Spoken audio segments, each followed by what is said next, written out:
Good morning, everyone. Just to let you know, we are streaming this, so it will be saved. And as such, any opinions or comments given are those of the participants and not of the Evangelical Lutheran Church in America or the Slovak Zion Synod. That's the legal aspect. So,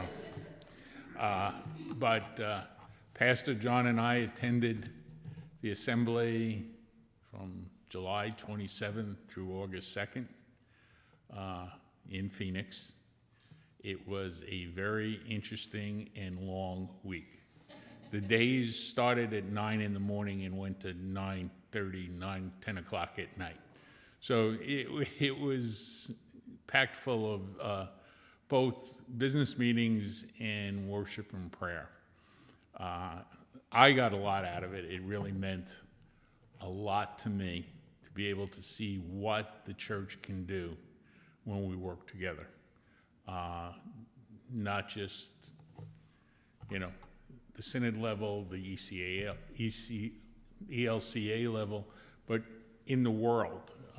They had people there from the Lutheran World Federation, the World Council of Churches, and it's amazing all the work that is actually being done that you never really hear about, of working together to accomplish things around the world. One of the biggest things they had was, I guess he's the bishop now, of the Lutheran Church in Jordan and the Holy Land, who spoke, and he actually did one of the services, which was very interesting to hear a different aspect of what is actually going on in Israel and Palestine. And there'll be a lot more. We'll talk about that. But I would advise, I'll give anybody the link. You can go on to elca.org, and they have the videos of all the worship services and the business sessions. I would avoid the business sessions unless you have 4 or 5 hours to spend and really want to listen to it. But I really would recommend watching the worship services, especially the opening worship service. I think that was that was one of the, I think, really nice parts of the whole thing. And also, I learned a lot about communion. Yeah. They did it a little different. When you went up, you had your choice of either white wine or grape juice. And I had asked Bishop Wilmer, I said, in all my years, I've never seen white wine. And she says, oh, yeah. The white wine is used quite a bit. They use it up in Torrington and Stafford Springs. A lot of the churches use it. One of the biggest reasons is you then can tell the difference between the grape juice, which is purple, and the wine, which is white. And that's what you had when they gave out communion, that was what your options were. Jim, did they give you the reason why they prefer to use the white wine? No, it doesn't matter. All it has to be, and this is what Bishop Wilmer and I went into a lengthy discussion on. As long as it's fruit of the vine, it doesn't matter. She said one of the greatest things up in Torrington who appreciated the most was the altar guild, because it avoided wine stains on the altar cloths. But that was an afterthought. That was not part of the reasoning behind it. And the other thing was, a lot of it is that, the conception was it had to be red wine, symbolizing the blood of Christ. And as Bishop Wilmer says, it's not the wine that does that, it's the words of consecration that changes it into the blood of Christ. So it doesn't matter what color it is. And also the other big thing that they had in there was you don't have to take both. Taking one, either the wine or the bread, is equivalent of taking the whole communion. So it was very interesting, the different parts that came out about the worship service. and the meeting. So those are my overall impressions. So now, you want, John?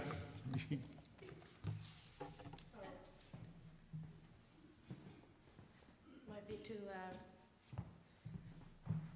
La la la. Okay, that's fine. So, yeah.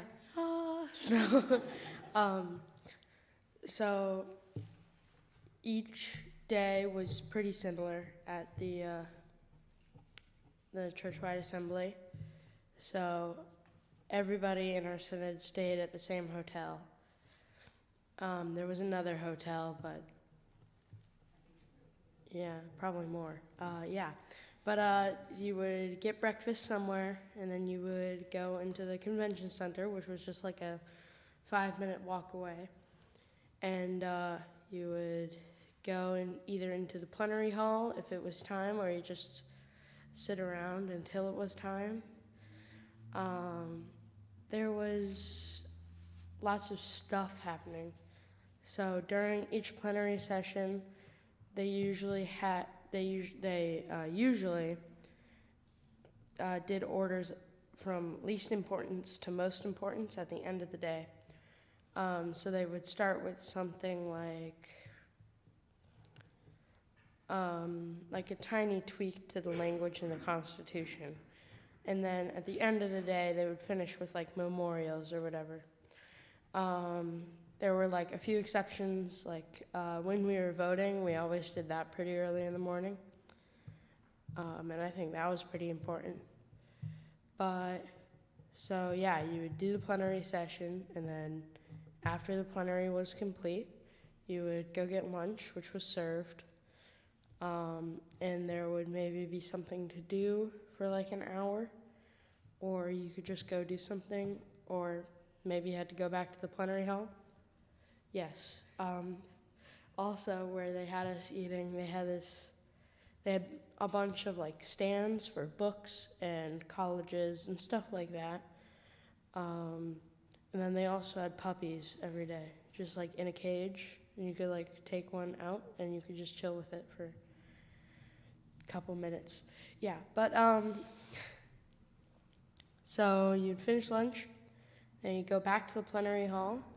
You keep doing plenary until dinner, and then you would have dinner, and then there would, I think always there was something after dinner. So on like the first night, we were there at least, they did a powwow, which was very interesting. The next night, they did a benediction, evening prayer. That sounds right, yeah. And they did something like that every night. It was pretty fun. Except for the evening prayer, I stayed home. It was really hot, as you can guess, in Phoenix, Arizona, in the dead middle of summer. But it's dry heat, so it's weird, the temperature, because like here, whenever it's hot, you like step in the shade and it feels like temporary or whatever because you're still not sweating. But in Arizona, it was like you stepped in the shade and it felt like 12 degrees cooler just from like instantly sweating off everything. It was weird. But yeah, I'd like to now introduce my mother, Kathleen Mills. Yeah. Thank you very much. Of course.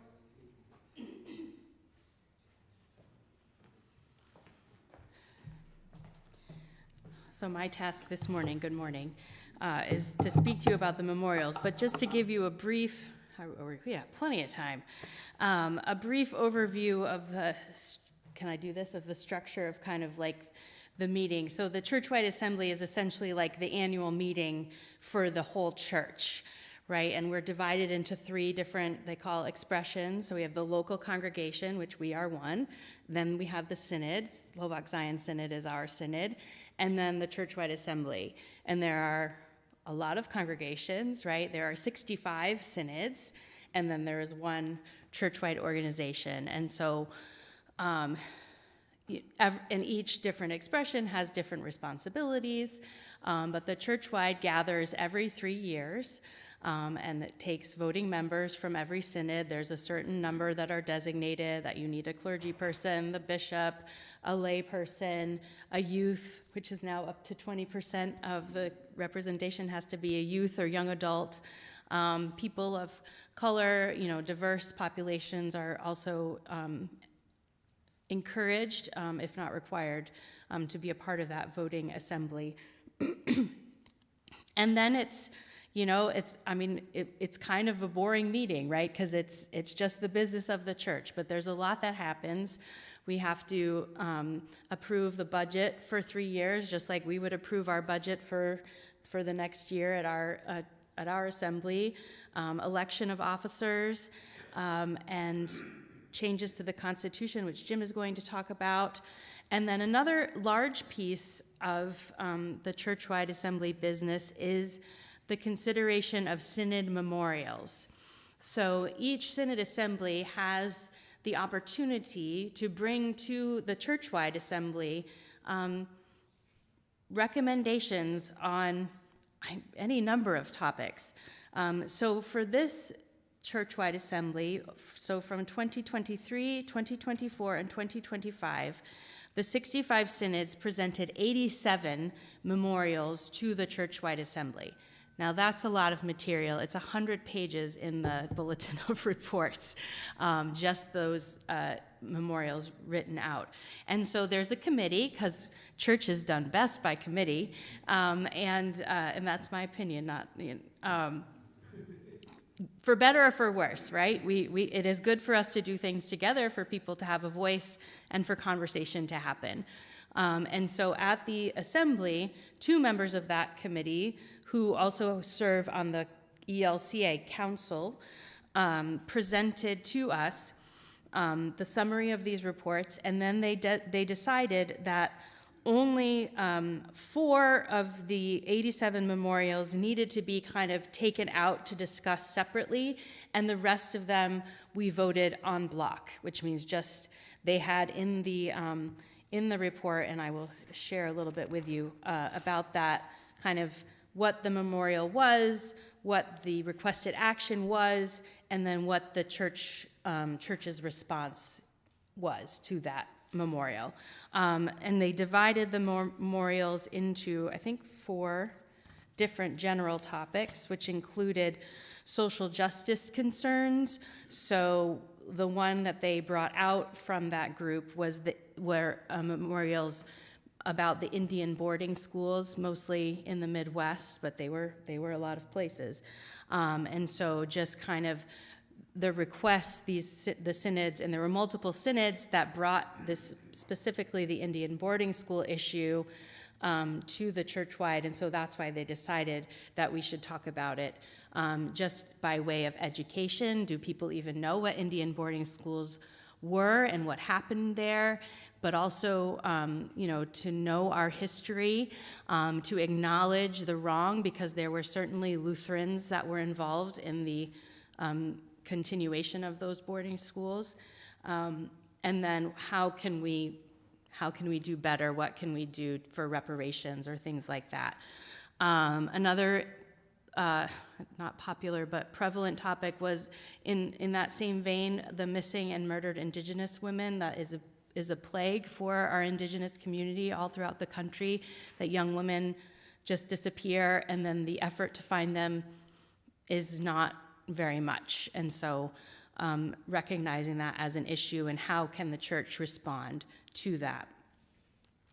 The second topic would be those items dealing with congregations and synods and the Churchwide Assembly itself. So for example, maybe some of you heard there was some issue in the was it Sierra Pacific Synod in California.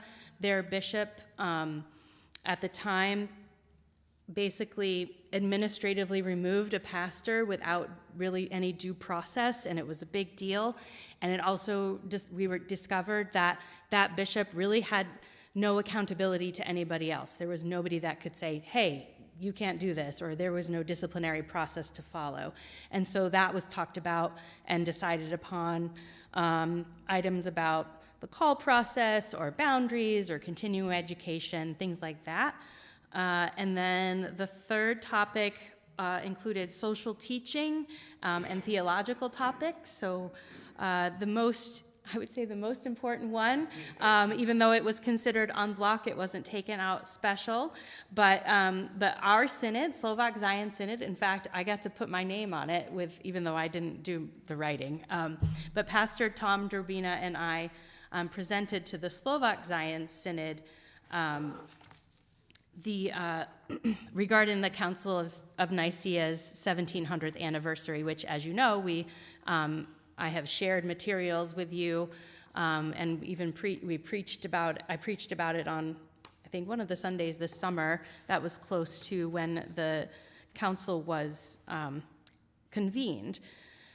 So I won't give you, we all know the importance of the Council of Nicaea, but the resolves that we had from the Slovak Zion Synod was that we memorialized the 2025 ELCA Churchwide Assembly to acknowledge and celebrate this anniversary with thanksgiving to Almighty God who gives the Church its unity, and be it further resolved that the Synod Council communicate to the Church Council the request that in the interim, the office of the presiding bishop arrange for the development of resources to assist congregations and synods in observing this anniversary, especially in ecumenical settings, and encourage study of the Nicene Creed and canons as an opportunity for deepening Lutheran identity and as an impetus to nourish ecumenical relationships between churches and congregations. And then they give a little bit of background. So there was an international ecumenical conference held by the World Council of Churches, the 2025 Week of Prayer for Christian Unity, focused on this as well. Then the upcoming World Council of Churches 6th World Conference on Faith and Order, where the ELCA will be represented, will also speak to this topic. And then finally, which I know I shared with you through the e-news, that there was the Lutheran Orthodox Common Statement on the Filioque. Does anybody know what the Filioque is? Do you know what philios, the word? Yeah, son, very good. So the part of the creed regarding the Holy Spirit, I believe in the Holy Spirit who proceeds from the Father and the Son, right? That's what we say in our creed. That is not original to the Council of Nicaea creed. That and the Son is a later addition. And that, along with some other things, caused a rift in the church. That's when East and West split, right?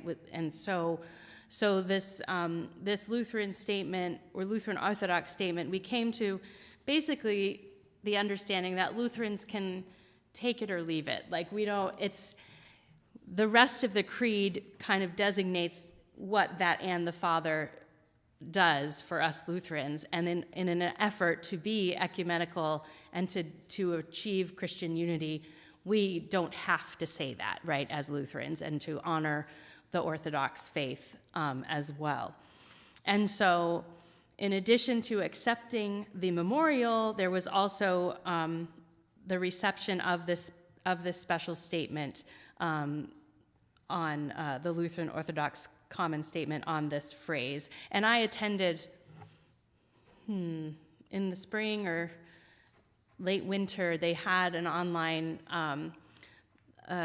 lecture where people from, I think it was the World Council of Churches, somebody who's really high up in there, Dirk Lang, he was my TA in seminary, so for liturgy, and so it's fun to see him at this really high level, speaking, doing all these really important theological things, meeting the Pope, you know, and so he helped to chair this Zoom conversation, which then was reflected at the Churchwide Assembly as we received this important statement as a step in our dialogue with the Orthodox Church.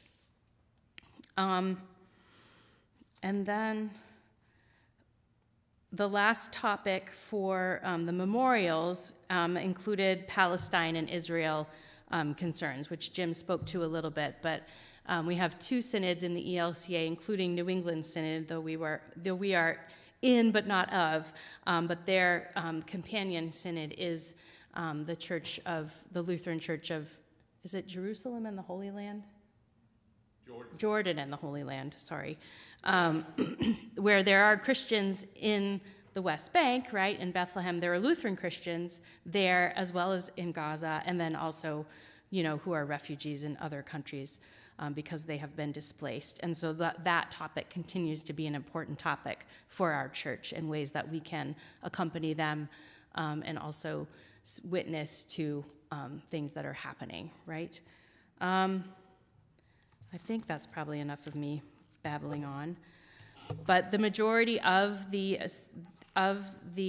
memorials were approved en bloc. It was really quick. And then these other 4 topics that we spoke about were discussed, and I think most of them were accepted. They were all accepted, yeah. So, anybody have any questions, or or would you like to speak further? Okay, Jim's going to talk a little longer. And by the way, thank you very much for being here. Like Jim said, there's a lot that happens that we don't always hear about, but really, the resources are there besides us people, but online, or if you ever have any questions, please don't hesitate. It is amazing what we can do just in our little church, but then as we share our resources more broadly, the amazing things that the gospel, has done for our country and the world. One of the things on the memorial for Palestine and Israel, there is, one of the recommendations was that the presiding bishop send a letter to the President of the United States, the leaders of both the House and the Senate. If you go to elc.org, right on the first page that you come into, you can click on the link to get to see a copy of the letter. It follows exactly what was said at the conference, and this was probably one of the longest and amended memorials that we went into, and there was a lot of discussion. On any of these, you had the opportunity to go up and speak, whether you were for or you were against whatever the topic was before a vote. And so it was the different sides, the different comments that you heard, plus you had to always follow Robert's Rules of Order, and they actually have a professional parliamentarian there to make sure that the rules are followed exactly. Whether you do point of order, call the vote and question. So it was very interesting and very technological, which Lutherans, let me tell you something, are not that technologically savvy. You had a voting machine that you when you registered, you were given a card, and you had to put the card in the voting machine in order to vote. Well, let's say on every vote, about half the audience couldn't vote till they had people come around. And so that it was very interesting. But the vote, it was very, you were not allowed on the main portion of the floor of the conference center unless you had your yellow ID badge around your neck. And then you also had a card that was your opportunity to vote. Without either, you could not vote. And there were 803 voting members in attendance. The limit was 860, and we had 803 in attendance. The meeting, there was over 1,000 people at any time at the meeting, between reference people, the church council, press, and everything. So it was quite a large event. Two of the other main things that were discussed was the social statement. And social statements, there are now 14 or 15, are basically the policy of the church. The new one that was passed is the social statement on faith and civic life. We will have a separate one of these on that statement. It deals with how, as Lutherans, we interact with one another, we interact with the church, and we interact with the government. So it is 95 pages. So, but we'll do that on a separate, I can, if you want, let me know, and I'll send you an email, a PDF copy of the statement. And that was passed. If you look in your things on any of the votes, it'll tell you exactly what the vote was. This was either you had a majority vote or you had to have a 2/3 vote. This is just a majority vote. And the other one was changes to the social statement that was set in 2009's Assembly on human sexuality. There was some requests to bring wording of that statement up to date. Both those recommendations were approved, so that document is being amended. And the last was the Constitution of the ELCA, the Model Constitution for the Synods, and the Model Constitution for congregations. There were a number of, same way with the memorials, there are a number of amendments that were in block, so there was just one vote on all of those. Most of those were grammar issues, changing words to reflect new ways that we look at things. So those were in block. They were all passed with a 2/3. Any amendment has to be a 2/3 vote to be approved. Then there were separate amendments.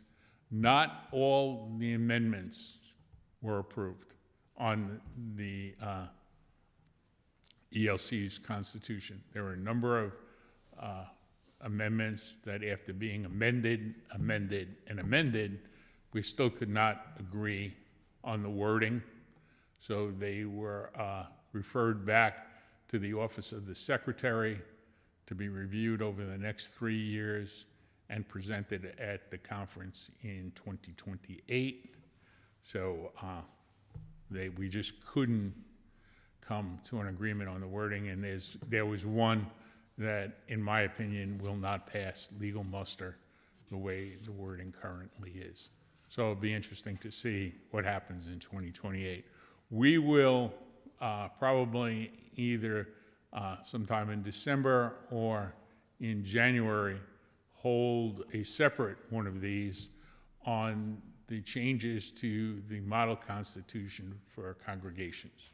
We've done that every time we've had to do it. So to explain the actual amendments that will be part of what is mandatory in the congregation's constitution and bylaws. So that's it on that. Trying to think, was there anything else that was? Oh, that's right. Yeah, we also elected a new bishop and a new secretary. And you all saw this past summer how they elect the Pope. Well, we do elect the bishop basically the same way. On the first ballot for the bishop, any registered minister of the Word and Sacrament can be presented. So you write a name and you submit it. And there were quite a few. I think there were 23 names on that first ballot. After that, they picked the top 7. And then you between the one day and the second day, if your name was submitted and you don't want to be bishop, you can withdraw. But once after that deadline, you're in the vote, whether you like it or not. I was going to put Pastor's name in because she wasn't there at the time, so. But I figured that'd be nice. And then it goes down. You went from 7, you went down to 3, you went down to 2, and then finally you elected bishop. Bishop Curry was the bishop of the Metropolitan Chicago Synod. He will be installed in Minnesota on October 10th, and then he will take office on November 1st. And then the secretary, you do the same way. For the secretary, all you have to do is be a voting member of any congregation and be of legal age. This is something that came out that I never even was aware of. While you have anyone basically in the way we do things from 14 above is a voting member. Well, even at the congregation level, if you have a vote by the congregation on any financial matter entering into a contract, you have to be of legal age in order to vote. And I checked it out when I came home, and it is the same in Connecticut, because if you're under the age of 18, you do not have the power to engage in a contract. So that was an interesting thing. I think they were, and so C.C. Mills, who is assistant to the bishop for North Carolina, is the new secretary. She was installed on the last Saturday of the convention on August 2nd, and she will also take office on November 1st. There was a lot of thanks to Bishop Eaton and who's the secretary? What? Oh, Rothmeyer, Susan Rothmeyer. Good. There was a lot of appreciation given to them for the work they have done over the last 6 years. And so with that, any questions by anybody? Was there any discussion like on the attendance issue, like, like church attendance at their local level or worldwide or There were in the budget, in some of the budget discussions, attendance over the last 4 years is down, and it's across the board. I mean, it's not just us, or it's throughout the country. And that they made comment that is similar of all denominations. There are very few denominations that are actually growing. It's just a trend in the country that church attendance and membership is down. Money is down. Giving is. Except for the disaster response and Yes. hunger. Yeah. The only areas that actually have increased over the last 4 years is Lutheran disaster response and ELCA World Hunger. ELC World Hunger gives over $23 million a year in support of hunger. And it's not just hunger. It's hunger, it's housing, it's ELC Good Gifts is actually a part of World Hunger. So it's all worked together to improve the quality of life throughout the world. And that was an amazing thing. Although the funny thing about it was ELCA World Hunger sponsored coffee and donuts one morning. You had to see this selection of donuts that they had. It was amazing. And hey, John, they were delicious, weren't they? It just was so funny. We're talking about world hunger, and there's these 3 tables full of donuts. So. No suggestions or ideas were discussed at how the attendance might be able to be improved? There is a committee that is working on Committee for Revitalization of the Lutheran Church. That was the other thing I thought of. They were commissioned in 2023.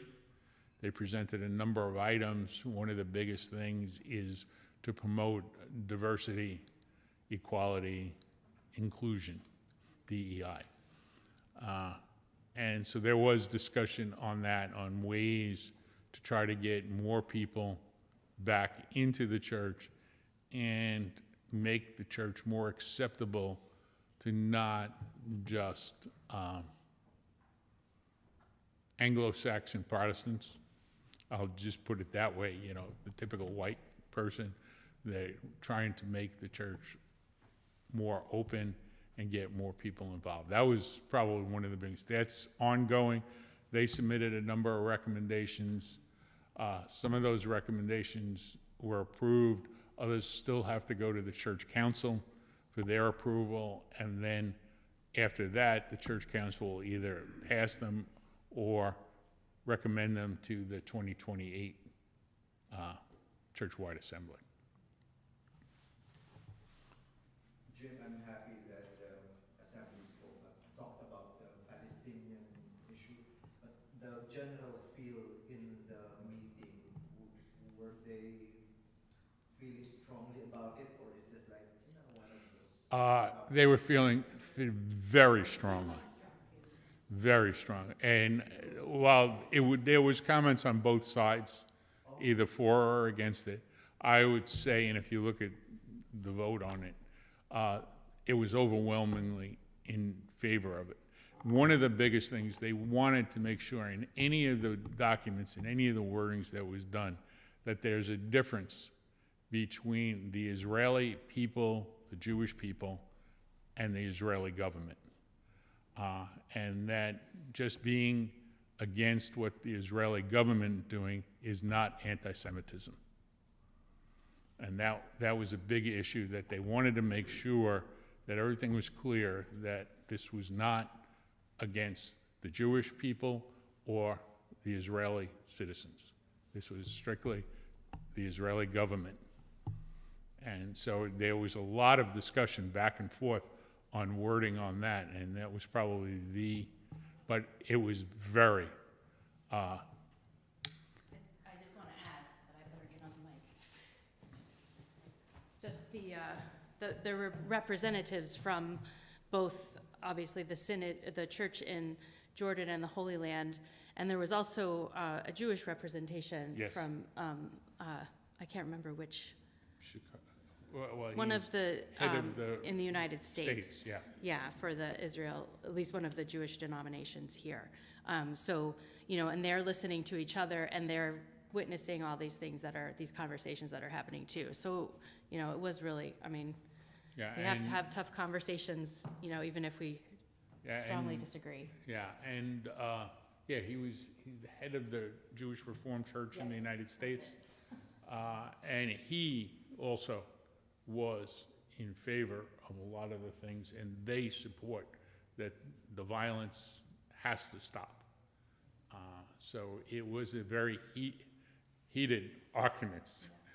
Okay, a follow-up question. If I'm walking on the street and somebody asks me, Genesis, you're a Christian Lutheran, so what's your stand on your church's official statement or If you read the letter from the bishop to the president, that'll pretty well give you the thing. The biggest thing is, I think the position is, we are against the violence that is going on right now. The violence needs to stop. Killing innocent people doesn't do anything. So that is basically, we are against the violence. And there was a lot of other recommendations that go along, and it's all incorporated in the letter. And there was even some that wanted who we can invest in, Mission Investment Fund, and that can invest in. So it was, but that's the biggest thing. We're against the violence that's going on right now. Any other questions, comments? Concerns? I will say, I think I mentioned it when we first got back, but it is, I mean, I think, I might be biased, but I think this congregation is wonderful, and your singing is wonderful. I thought the happy birthday that I got last week was really beautiful, so thank you for that. Getting to sing with 1,000 people that are in a tradition that realizes that hymnody is very important, and as Luther said, music is next to theology, was a real treat. I also got to sing in the choir for the closing worship, so getting to go to a music rehearsal and the band that was there supporting all the worship was phenomenal. One of the kids in the band was a son of one of my very good friends from seminary, so like the real small world feel, you know, like when you meet another Lutheran, they know somebody you know, it's just a really, church together, even though we're all from such different parts of the country. So it's a blessing. So thank you for allowing us to go and being a part of our church. And I hope that, that we can utilize the resources from both our synod and also the Churchwide, for the continuing of our preaching the gospel and administering the sacraments in this place. How's that for a conclusion? Yeah. No, and as I said, if you get a chance, go.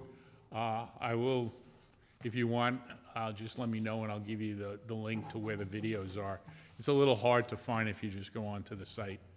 But to watch some of the videos of the worship services. How was the food? Food was pretty good. For a conference center. You guys didn't need to buy your own food? It's No. The only So thing, just that next time. the only thing was breakfast. Right, and then, it is an expense of the church. This is part of where our offering money goes to support this business of the church, which funded our travel, our housing, and our food, in addition to being at the conference center. So, but I think good work was done, and we live to fight another day and help people love Jesus. So, all right. Thank you. Yeah, And if- thank you for being here. Yeah.